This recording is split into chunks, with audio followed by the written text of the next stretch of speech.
درود بینندگان گرامی و مخلصان همیشگی برنامه شفاخانه طبیعت از تلویزیون علم و طبیعت.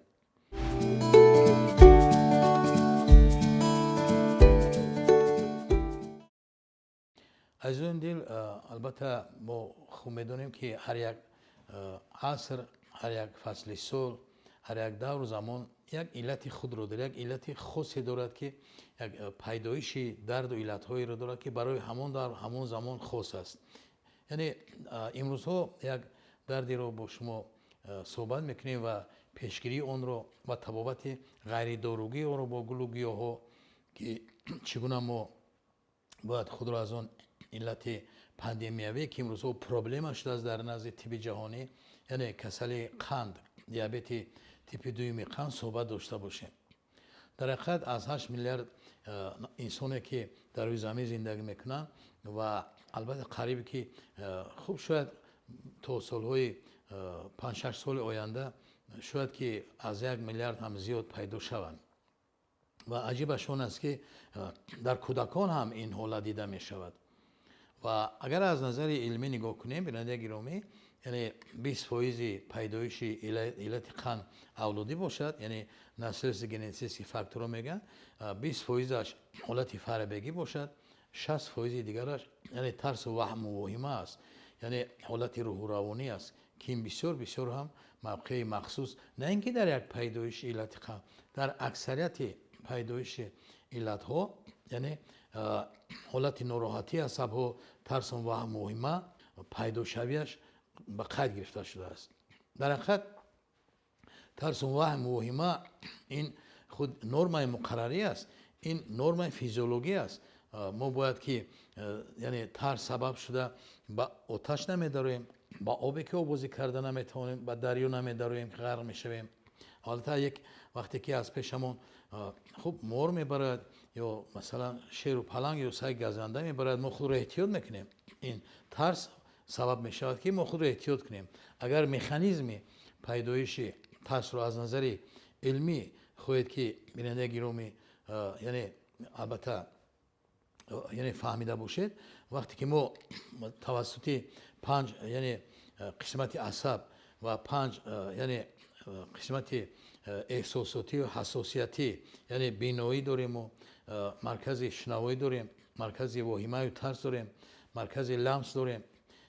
و بینید که مرکز خاطره داریم، مرکز سخنرانی داریم، مرکز بویایی داریم و این ترس باشد یعنی از همین دو چکه سر از داخل که در اینجا موادهای میندلوی دیمشستا میگن، یعنی موادهای بادام شکل هستند. وقتی که ما میبینیم، وقتی که میشنویم، وقتی که تهدید رو حس میکنیم، این وهمه ترس است و این ترس رو همینجا از داخل ما قبول میکنیم و این ترسی که ما گرفتیم علاقه با مرکز یعنی خاطره میرود و مرکز ترس و وهم و وهمه ما داریم که در اینجا بینید وقتی که انسان میترسد واقعا موی بدنش میخیزد، یعنی موی اینجا ندارد خودش. وقتی که ما میتراشیم موی رو البته عصب‌های درد حس کننده ندارد، ما البته با سرتراش چیزی نمیگوییم چون که ما درد یعنی لد نمیخوریم، درد رو حس نمیکنیم، ولی ریشه موی ما وقتی که ما موی رو میکشیم لد میخوریم، درد میکنه چون که ولسوی لوکویتس است، اونجا شوره‌های عصبی موی هست و چرا که وقتی ما میترسیم بیننده گرامی موی بدن ما میخیزد، یعنی زیر هر یک مو که میلیون ها در بدن ما مو هست یک مغز ارکتور پیلاریس هست، یعنی مغز پدنمایش ولوسی است، یعنی موشکی که موی همون موشک های هر یک مو رو میکشد زیچ میکند و موی راست میشد. ببینید یه مکانیزم خیستن امان بلند شدن از ترس مو هست، ولی مکانیزم ترس ما باشد آن همین یعنی مندلوی نشسته خود مواد بادام شکلی که در وجود ما است. وقتی که ما میترسیم البته فشار بلند میشه. چرا؟ اون در اخبارات رو با یعنی از هیپوتالاموس هیپوفیز با چی میتید؟ با غدود بالای گرده ما میتید، ناتپوچش نمیگن. در اونجا گرمان های احساسی پیدا میشود، در اونجا کورتیزول هست، ادرنالین هست، نور ادرنالین هست و البته که یعنی رگ‌ها شوراهای خون حرکت کننده خود میشوند، حرکت خون زیاد میشود، دل مجبور است که اون خون رو یعنی زیاد تیاد و یعنی دل تیز میتپد، تخکردی میشود سینوسوی و بینید که فشار بلند میشود. از یک ترس واهمه. چرا من این مکانیزم رو از بر قطره از نظر علمی به شما بیننده گرامی خواستم فهمونم؟ چون که مکانیزم پیدایش علتهای قند در همین شب و روز 60% از اینها وابسته است، گرچنده که باز سبب‌های زیاد دارد. یعنی فربگی است، اینجا ترس و وهم واهمه است، اولادی است، البته یعنی از حالت ناراحتی عصب‌ها است و یادرس میشم که در حقیقت نشانه ها دارد. وقتی که ما با علت قند گرفتار میشیم، مثلا وقتی که ما در اتاق کاری نشسته و نزد ما بیماران تشریف میارن، با او میگویم که یعنی حالتهای نشانه های بیماری قند در شما هست. یعنی البته تشنه شدن، لب و دهان خشک شدن، آبنوشی زیاد، پیشابروی زیاد، حتی خوردن بدن، البته دندانهای پیش یعنی پایان لیکوک شدن، البته بعضا خیرگی چشم ها بعدا پیدا شدن، خوب درد میون، خوب یعنی حالت ناراحتی عصب، کرختی پای ها، کرختی چلیک های پای ها، اینها نشانه های هستند که در علت قند پیدا میشن. ولی متاسفانه اون نفری که من از این تشریف میارد میگوید که نه من قند ندارم، من درست هستم، خیلی آب می نوشم، گوشت خوردم آب می نوشم. بعد من میگویم که یگان پدر مادر با این گرفتار بودن؟ ها میگوید مادرم بود. خوب من میگم که حالا من شما رو نمیگم که قند شما هست بلند، که برای تسکین دل خودتون یک بار رفته سنجید، یعنی بگوی خوراک نخورده سحر در مانگویی که اتاق کاری غدودشناس اندوکرینولوژ است که با همون یعنی دستگاه خوردی مثلا یعنی قند سنجی هست و شما میبیند و البته که در یک لحظه میگوید که چند است. نرم مقرری قند باشد از 35 تا 55 هست. خب اگر ما غذا خوریم او بلند می شود، ولی اگر 65 و 68 شد اینا پردیابتیس که میگن، 69 و 7 شد الکی قند است و در حقیقت عاقبت های خیلی ناخوش هم دارد. یعنی عاقبت های ناخوشش انسفالوپاتی هم میدهد، مغز سر رو بعد خراب میکند. خود دیابتیس که رتینوپاتی هم میگویند، یعنی میکرو علامون کاپیلارهای میکرو علامون رگ‌های خردی یعنی چشم رو که بسیار هم تاثیر منفی میرساند، یعنی بلند شدن قند آنها رو ناراحت میکند، یعنی خیرگی چشم پیدا میشود و البته که رادیکولوپاتی میگن، میان با مانند میان درد میشود و با مانند ایرخوناسو یعنی رادیکولیت و نفروپاتی میگن که کارهای البته گرده نهایت سوس میشود و البته دیابتیس که نوروپاتی میگن که با پای ها یعنی کرختی پای رو میتین گمان میکنید که پای خودم نیست و البته با چلیک های پا تاثیر منفی میبخشن و بینید که یعنی ما در آب و آتش هم داریم حس نمیکنیم درد رو، پایمون رو با سنگ میزنیم نمیخورد، کرخت است. پایمون رو وقتی که با پیچکه هم درونی مثلا نزدیکی آتش همونه ما گرمی رو حس نمیکنیم، فقط خنوکی رو بسیار حس میکنیم، خنک میخورد. چرا؟ چون که الان وقتی که دیابتیس که مثلا میگیریم که نیروپاتی میشود، الان یکم که رگ‌های خون حرکت کننده خرد میشود، دوم که حرکت خون سست میشود، سوم که همون شوره‌هایی که درد رو حس میکنن، گرمی رو حس میکنن، یعنی اون کرخ میشوند، حس نمیکنیم. و البته خوب ایمپاتنسیون میتید که البته حالت جنسی مردانه یعنی ضعیف میشود. اینها نشانه ها هستند و وقتی که میرود و بیمار میسپرد قندش رو میگه که بله از من 10 و 13 بوده است من نفهمیدم و به همین خاطر یادرس میشوم که در یعنی قسمت دومی برنامه‌مون ما نسبت یعنی البته که تبابت علت قند با شما صحبت کنیم و در حقیقت چرا که مثلا فربه هستن و علت قند گرفتار میشوند. ولی یادرس میشوم بیننده گرامی که 15% نفرانی که خراب هم هستن به این علت گرفتار میشوند. چهل که در بالا گفتم یعنی اصلا نرسیدن انسولین هست.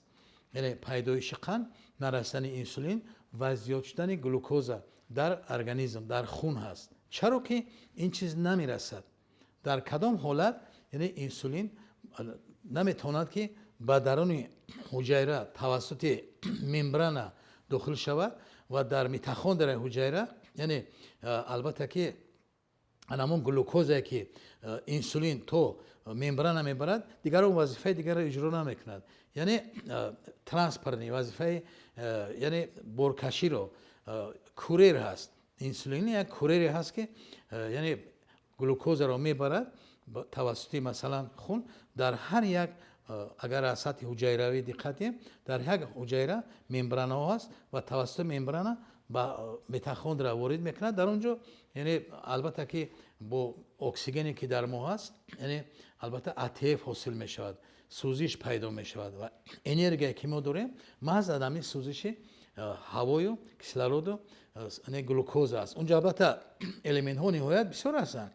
اونجا مگنی اشتراک میکند، ویتامین های گروه B1 اشتراک میکند، ویتامین A اشتراک میکند، 12 اشتراک میکند، ولی اساسش علامین هست که یک یعنی میتوکندر حجره ما بیننده گرامی این یک استانسه برقی الکتریکی است در ارگانیسم ما که ما توسط انرژی زندگی میکنیم. پس بیاید با مکانیزم اون با شما صحبت میکنیم که یعنی چرا که انسولین نمیتواند که درآید. وقتی ما فربه هستیم اصلا چخیلی که در بالا گفتم یعنی 80-85% فربیون یکم به این حالت گرفتار میشوند. این یک علت متابولیتیکی است، یعنی این آهسته آهسته پیدا میشود. با مانند زکام در 3-4 روز کلینیک نشانه خود را نشان نمیدهد و برای همین هم البته وقتی که ما فربی هستیم روانهای اشکم، روانهای داخلی نمیماند که یعنی همون ممبران همون در ممبران ما کشوده شود، حجره ما کشوده شود و انسولین گلوکوز را روان کند. اینا یعنی البته که یک حالتی هست که بسیار مشکلی میکند. اینا انسولین رزیستنس میگن، حالت انسولین رزیستنستی، یعنی که بسیار نمیتواند همون مثلا انسولین میبیارد حتی یعنی بسیار حاصل میشود، حتی از نرم هم بسیار حاصل میشود، ولی با سبب اونه که ما وقتی که غذا میخوریم و او غذا هضم شده یعنی به خون میرود و باید او به حجره رود، همینجا مانعی پیدا می شود. یعنی گویا که انسولین میبیارد گلوکوز را در همون کلیدی که در ممبران است، اون کلید یعنی اون قلف با اون کلیدش کشوده نمی شود. یعنی همون نیرون های حجره های مخصوصی نیرون های ممبران هست که گم می شوند، نمیشناسند. همون چخیلی که ما در رو تق تق میکنیم و در ما رو درون خانه تلویزیون بلند ماندگی صدای تق تق ما رو نمیشنوند بیننده گرامی، نمیخواد در رو نمیکشوند، اما هم گویا که نمیکشوید. برای همین اینا یعنی خون چیکار گلوکوز چیکار میکنه؟ ما همیشه خون ما در گردش است، دل ما کار میکند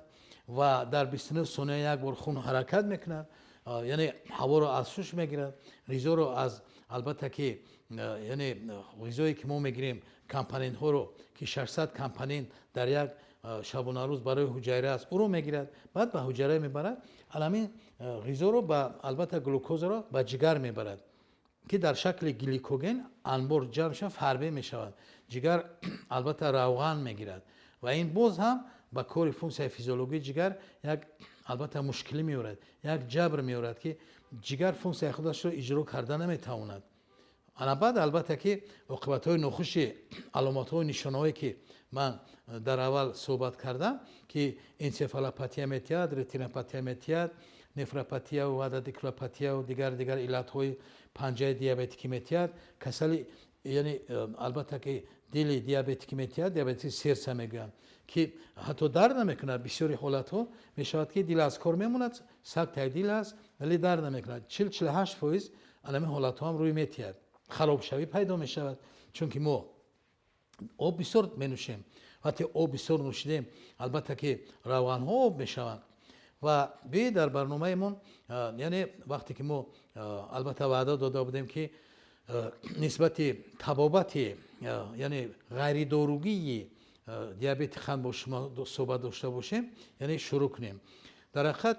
یعنی البته در اینجا مصلحت میتیم چیزهای ترش رو، یعنی دوغ رو، چکر رو، جرغود رو، خوب البته که برای پس کردن یعنی قند در خون البته سبزی رو، خوب کدو رو، سیب ترش رو، اولیچه و دلونه و خوچو یعنی خلول اینها رو مصلحت میتیم. وقتی که ما مثلا از خواب میخیزیم حتما باید که 2 استکان آب شیرگرم نوشیم. چرا؟ چون که یعنی نیم لیتر آب از ما بوغ میشود و باز یادداشت میشویم که سحر اگر 2 استکان آب نوشیم با ما باشد خیلی جالب است. 5 برگ لاورویلیس یعنی درخت غور رو یعنی در 1 استکان آب جوش آمده انداخته اگر 15-20 دقیقه میستیم و اگر اون استکان رو که لاورویلیس یعنی درخت غور دارد اگر نوشیم بهترین و بهترین وسیله پیشگیری و تبابت پس کردن قند است. البته یعنی درخت غور خود لاورویلیس که ما رو میشناسیم با این زبان میدونیم، یعنی جگر رو تازه میکند، خلسیرین ها رو تازه میکند و همین جگر رو میگیرد، رگ های اندوتلی درون رگ ها رو تازه میکند، فشار رو به تنظیم می‌دارد، قند رو به تنظیم می‌دارد. یعنی حاصل کنی البته که همون انسولین رو زیاد میکند، صفتش رو زیاد میکند. این البته لاورویلیس بود یعنی درخت غور. و دوم چی؟ دوم اون در برنامه گذشتهمون البته نسبت پیاز صحبت داشتیم و دقت دید که در ترکیبش کویرسیتین داشت، در ترکیبش یعنی موادهای سیروی داشت، در ترکیبش یعنی خروم داشت که همین خروم بهترین یعنی کمپوننت مواد یعنی کمپوننت شیمیایی هست، المنتی که صفت چی رو یعنی انسولین رو زیاد میکند و استعمال پیاز خام هم در درجه اول است که در حقیقت جگر رو تازه میکند، قند رو به تنظیم می‌دهد. پیاز خام رو مصلحت میتیم و بغیر از این من همچون متخصص کسبی مصلحت میتیم که خوب البته سبزی بهترین است که در اونجا ترکیبش خیلی بای است، از بتا کاروتینوید ها دارد، البته که یعنی ویتامین ها دارد و این هم برای پس کردن و تنظیم در آوردن قند نهایت موقع خاصه دارد. خوب در ادبیات ها میگویند که اگر هیچ نباشه در خانه خوب داروها تمام میشود و قند بلند میشود و وقتی قند بلند میشود حالت ترشناکی بلند میشه. اصلا در ادبیات ها خیلی متخصصی خوب آورده شده است که یعنی انسان از بلند شدن قند نمیفوتد، از ترش شدن pH سریده است، از بلند شدن اکسلین ترش شدن همون طبیعت ترشی چخیلی که دو ترش می شود و تاثیر می رساند. یعنی همون طبیعت اشقوری هست در ارگانیسم ما، طبیعت ترشی است. یعنی البته که 7-5 است و 5-2 هست و ببینید که انا همین وقتی که ترشناکی بلند می شود کوما میتید، یعنی گیپرگلیکمی کوما میگویند که در حقیقت شوره‌های عصب یعنی البته که ناراحت می شود، بی‌حالی می شود، بیهوشی می شود، البته فشار پس می شود، دل البته که سست کار میکند و گیپاکسیا می شود، یعنی حرکت خون سست می شود، دل نمیتواند که کسلرو رو به عصب پرتوید. در اونجا مبادله های یعنی متابولیسم که ناروشن ابمن میگن، متابولیسم که ناروشن ابمن کسلرود یعنی نادرست شدن مبادله های متابولیکی اکسیژنی کسلرودی در عصب نیرون ها وقتی که کسلرود نمیرسد گیپاکسیا می شود، اونها میفوتند. یعنی این حالتی کوماتوزی از گیپرگلیکمی کوما میگن. برای همین استعمال سبزی و لیمون رو خیلی که حالا گفتم اگر در خونه چی نباشد 2 لیمون رو جفیده یعنی آبش رو نوشیده و اگر توانید پوستی او رو هم اگر استعمال کنید بهترین است. جگر رو تازه میکند، فشار رو به تنظیم می‌دارد، مقدار زیادی ویتامین C از کربن کسلت که یعنی تنه رگ ها رو قوت میبخشد فراموش نکنید و قند رو هم به تنظیم می‌دارد و احساسات و حساسیت رو عصب رو به هوشیاری میاندازد. خود یک لیمون که بهترین است و استعمال کدو هم بسیار هم موقع خاصه در پیشگیری و تبابت یعنی کسل قند است. بغیر از این ما یعنی امبی رو مصلحت میتیم، توپینامبور رو مصلحت میتیم. یعنی کارشکای زمینی میگویند که اگر ما توپینامبور رو گیریم، امبی رو گیریم و یک بادرینگ رو گیریم، یک پومیدور رو گیریم و توسط همون ترک تراشک اگر تراشیم یعنی ما عضو خورش تیار میکنیم دقت یعنی یک توپینامبور یک امبیر خوب یک پومیدور یک بودرینگ و یک سبزی فراموش نکنید یک سیب ترش یعنی 6 مواد است ما با علامون ترک تراشک میگیریم در چینی و جرغوت میاندازیم و البته که یعنی علامون جرغوت یعنی نوگولی تیار کرده رو ما اگر یک بار یا دو بار استعمال کنیم خطا نمیکنیم این نهایت فایده خوب دارد هم عصب هم جگر هم فشار هم قند هم روغن ها رو حالت های اتروسکلروز نصف میکند و کمپوت کردن ممکن است از دلونه از یک دلونه که 7-8 نمودی داروها در تیپ برای دل تیار میکنند بهترین است چون که در علت دیابت یعنی دل هم بسیار البته ضرر میبیند دل هم کم قوت میشود خاصیت های جفش اندوکارد اپیکارد میوکارد هم ناراحت میشود بعد حالت های اتروسکلروزی پیدا میشه چون که اون نفر فربه است یعنی فربگی رو نصف میکند و البته که بغیر از اون که من دانه کدو بهترین است که در سینگ دارد سلین دارد آهن دارد این هم نهایت خوب است خوب البته یعنی چیزی که در بالا گفتم استعمال این موادها نهایت خوب است و اگر شما در فصل بهار باشد مثلا برگ چهارمغز یک دانه برگ چهارمغز یک دانه برگ انجیر یک دانه خب 3 یا 4 دانه برگ البته که شفتالو 3 یا 4 دانه برگ آلوچه اگر اینها رو در 1 لیتر آب جوشانده اگر مونیم سلخین شده یک استکانی 3 یا 4 بار نوشیم بهترین است یعنی این موادهایی که من گفتم در ترکیبش نهایت موادهای خوبی پس کنندگی دارد از گیاها باشد خب البته ما میدونیم که چیکوری میگویند یعنی چچرقی میگویند کوسنی میگویند که قریب 120 میلی گرم پروتئین اینولین دارد یعنی گلیکوزید اینولین دارد که وقتی که ما او رو استعمال میکنیم در حقیقت در اینجا مکانیزمش نهایت مرکب است هم با معده هم با روده هم با جگر و تلخه یعنی روی تلخه رو تازه کردن البته فونکسیای فیزیولوژی یعنی غدود البته زیر معده رو خوب کردن یعنی البته که خیلی علامون صفت انسولین رو خوب کردن از یک علامون چچرقی و کوسنی و یعنی چیزی که میگن چیکوری که در البته یعنی گاسترونوم ها معده او رو میفروشن و ببینید که اگر همون کوسنی رو ریشهش رو با ریشه کوکوخ اگر معده کرده کوفته خوکه کرده اگر استعمال کنیم یعنی در طریق چوی برای استعمال یعنی برای پیشگیری توبت قند بهترین دارو است که هم نفرانی که حتی بسیار با کافه یعنی قهوه نوشیدن عادت کردن یعنی علامون عادت قهوه نوشی رو عوض میکند جای قهوه رو میگیرد که 1200 کمپانین دارد قهوه ولی ترکیب شیمیایی انا همین البته ریشه کوکو ادوانچیک و ریشه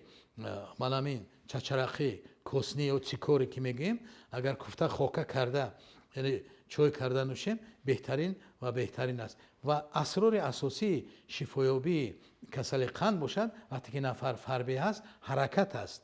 تنها یعنی حرکت کردن در کار ورزش کردن در کار است آب نوشیدن در کار است و البته که چای کبوت هم بهترین وسیله یعنی توبت قند است که در اونجا 700 کمپانین دارد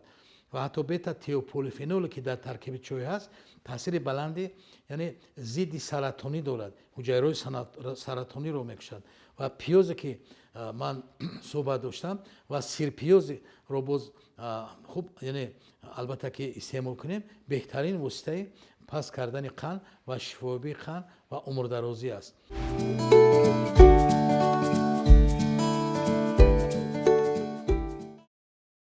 و بیننده گرامی یادرس میشم که در برنامه امروزه اون طوری که شما از بهر قطره صحبت داشتیم نسبت خاصیت های یعنی شفابخشی موادهای شفایی غذایی که در علت قند پیشگیری اون البته دیاری ما خیلی از موادهای شفایی غذایی نهایت بای هست و مثلا در اینجا ما تاتوم داریم و بادام تلخ داریم و اینها همه اینها برای مثلا توبت قند نهایت فایده خوب دارد یعنی صحبت داشتیم و البته شما خیلی بهره برده خیلی راحت کردید خوب نفرانی که با امر تقدیر به این علت گرفتار هستند خب البته من نمیگویم که جای داروها رو عوض میکند. مثلا جای انسولین رو هیچ چیز عوض نمیکند. انسولین این یک یوری تعجیلی است. اگر وقتی قند بلند میشود با داروهای انسولینی اگر ما بیمار رو یعنی خوب البته که یوری نرسونیم در حقیقت عاقبت‌های ناخوش دارد، ولی در اکثریت حالت یعنی وقتی خوش البته که در اینجا سیروتونین و دوپامین و اندورفین موقع خاصه دارد که همین موادها رو خوریم هم پیدا می شود. خوب شیرین خوب البته از ترس و وهم و وهمه خود را نگه داشتن، در خانه با یک مهر و محبت همدیگر فهمی زندگی کردن، چون که اساسش چی گفتم یعنی 20% اولادی است، 20% البته که فربگی است، 60% ترس و وهم و وهمه است که مکانیزمش را هم در اول برنامه از بعد قطره هم صحبت داشتیم و به خاطر تنجی تنسیتی خانواده شما از جان دل به برنامه حسین انجام میبخشیم. سلامت باشید.